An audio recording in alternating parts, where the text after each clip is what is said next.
Haunted House. An excerpt from Scary Stories to Tell in the Dark by Alvin Schwartz. The Haunted House.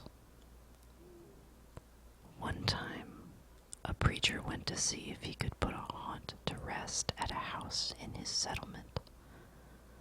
The house had been haunted for about 10 years. Several people had tried to stay there all night, but they always would get scared out by the haunt.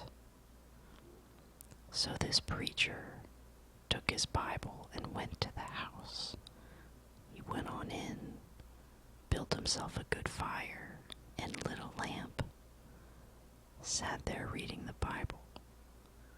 Then, just before midnight, he heard something start up the cellar, walking back and forth, back and forth.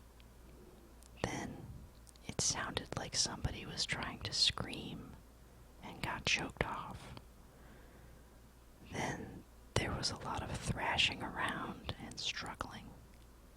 And finally, everything got quiet. The old preacher took up his Bible again, but before he could start reading, he heard footsteps coming up the cellar stairs. He sat watching the door to the cellar, and the footsteps kept coming closer and closer.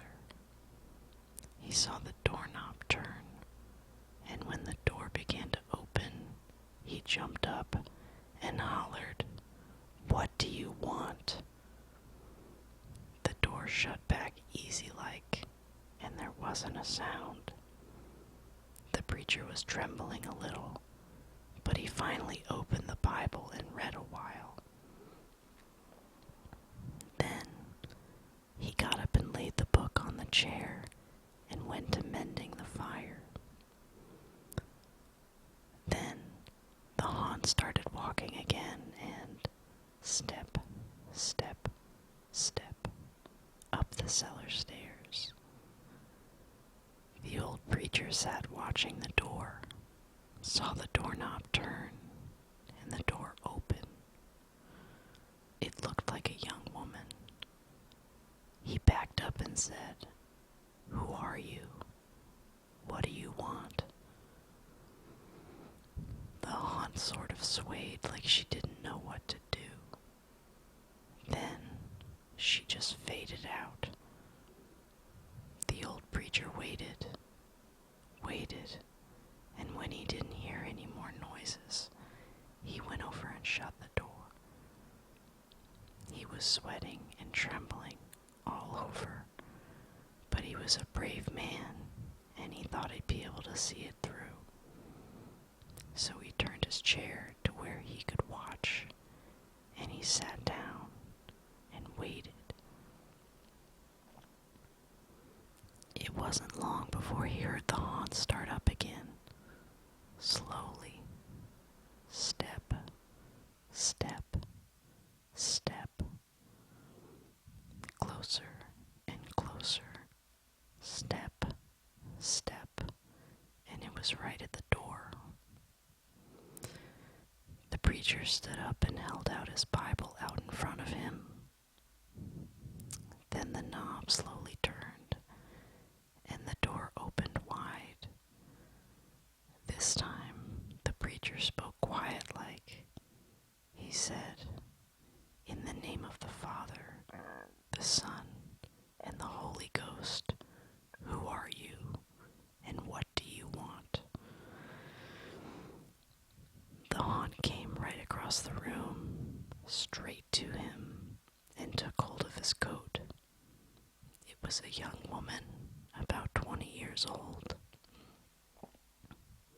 Her hair was torn and tangled, and the flesh was dropping off of her face, so he could see the bones and part of her teeth. She had no eyeballs, but there was a sort of blue light way back in her eye sockets, and she had no nose to her face. Then she started talking. It sounded noise was coming and going with the wind blowing it. She told how her lover had killed her for her money and buried her in the cellar. She said if the preacher would dig up her bones and bury her properly, she could rest. Then she told him to take the end joint of the little finger from her left hand and to lay it in the collection plate at the next church meeting, and he'd find out who had murdered her. And she said, if you come back here once more after that, you'll hear my voice at midnight, and I'll tell you where my money is hid, and you can give it to the church.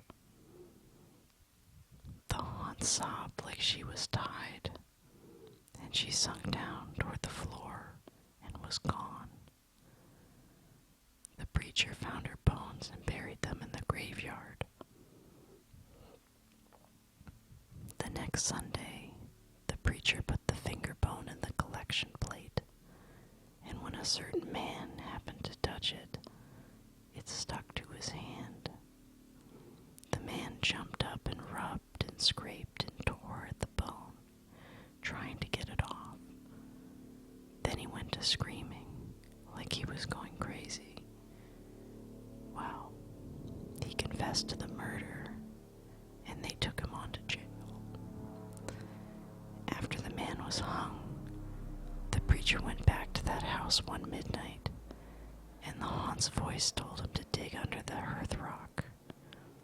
He did, and he found a big sack of money, and where that haunt had held onto his coat, the print of those bony fingers was